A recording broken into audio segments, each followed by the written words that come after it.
दिल्ली के press club of India में supreme court में केस हारने वाले 16 गांव के किसानों ने किसान कल्याण परिषद के बैनर तले प्रेस कॉन्फ्रेंस की। किसान नेता सुधीर त्यागी ने बताया कि 2009 में पुराने भूमि अधिग्रहण कानून के तहत अर्जेंसी क्लोज लगाकर जमीन अधिग्रहण किया था। इसके खिलाफ किसान माननीय हाई कोर्ट गए, जिसमें कुछ किसान केस जीते और कुछ हारे। किसान और यमुना प्राधिकरण दोनों ही माननीय सर्वोच्च न्यायालय पहुंचे।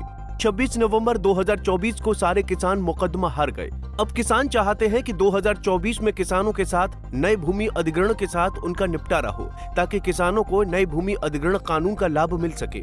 वहीं किसानों ने कहा कि यदि यमुना अथॉरिटी हमें शहरी मानती है तो 2 गुना मुआवजा और 20% जमीन विकसित करके दे, और यदि ग्रामीण मानते हैं तो मार्केट रेट का 4 गुना मुआवजा और 10% विकसित प्लॉट देने का काम करे। ये 25 गांव के जो किसान यहाँ आए, किसान पीड़ित है।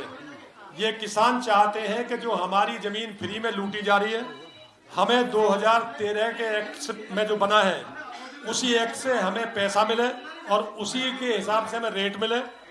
और अगर हम गांव के मानती है अथॉरिटी या सरकार जो हमें लूटने का काम कर रही है और ये पूंजीपतियों के दबाव में ये जमीन हमसे 3100 रुपये मीटर लेकर ये 1-1 लाख रुपए मीटर तक बेच रही है, 3-3 लाख रुपए मीटर तक बेच रही है यमुना अथॉरिटी है, ग्रेटर नोएडा अथॉरिटी।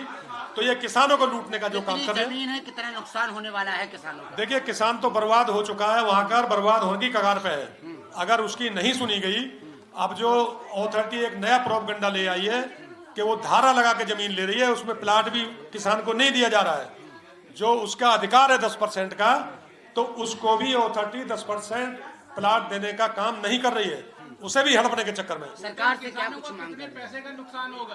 किसानों को तो मैं कह रहा हूँ अरबों खरबों का नुकसान होगा। किसानों के आने वाली पीढ़ी भूखी मरेगी। और मैं ये जो कहना चाहता हूँ जी, और कितने किसान और किसान परिवार इससे प्रभावित हैं? मैं कह रहा हूँ 50 गांव प्रभावित हैं, कम से कम 50 गांव प्रभावित हैं। कितने टोटल?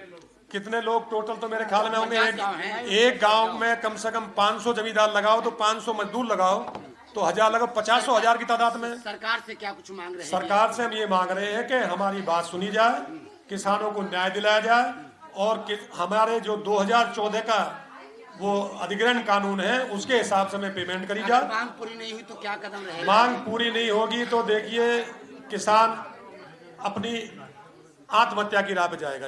ये बता देना चाहता हूँ। ये कह रहे हैं कि 24 में आपका जमीन वापस आपको मिल जाए, ये भी आप प्रावधान में जाते हैं कि नहीं? हम कह रहे हैं जमीन मत लो, हमारी छोड़ दो। अगर जमीन एयरपोर्ट में जा रही तो लो, प्रॉपर्टी डीलरों को बेचने लिए क्यों हमारी जमीन ले रहे हो?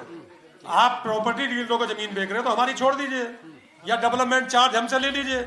सुधीर त्यागी ने कहा कि प्रधानमंत्री नरेंद्र मोदी और उत्तर प्रदेश के मुख्यमंत्री योगी आदित्यनाथ से हम अपील करते हैं कि वो किसानों को यमुना अथॉरिटी और पूंजीपतियों की मार से बचाए, नहीं तो किसान मजबूर होकर उग्र आंदोलन करने के लिए मजबूर होंगे। दिल्ली से कमल कुमार कंसल, पंजाब केसरी टीवी।